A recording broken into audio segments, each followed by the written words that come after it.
Je me suis laissé perdre dans des petites ruelles. Ah, on n'est pas très loin quand même de la place d'Armes, hein. Je dirais un petit 15 minutes. Ouais, c'est ça qui me rend triste vraiment pour l'Algérie et les Algériens, c'est les déchets quoi. C'est vraiment très triste, mais bon, on va pas en parler tous les jours.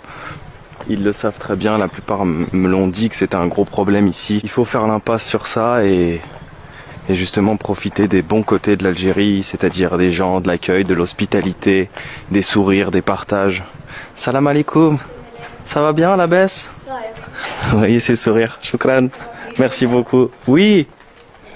Vous voyez. Moi, ce que j'ai pu remarquer avec mon œil de voyageur et de touriste, hein, bien évidemment, je ne suis pas d'ici, c'est que on alterne entre des habitations assez modernes, des infrastructures coloniales, on va dire, surtout à Oran, qui a une grande histoire, un grand passé avec la France, mais aussi avec des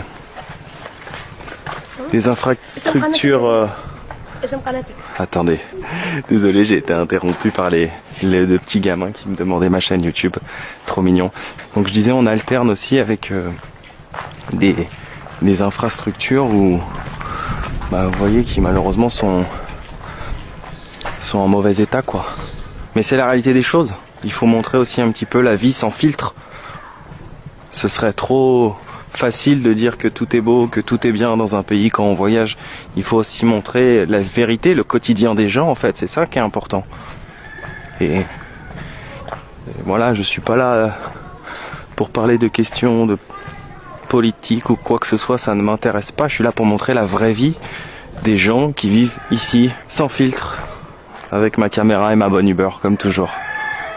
Par contre, l'avantage, c'est qu'ici au moins, c'est très calme par rapport au souk.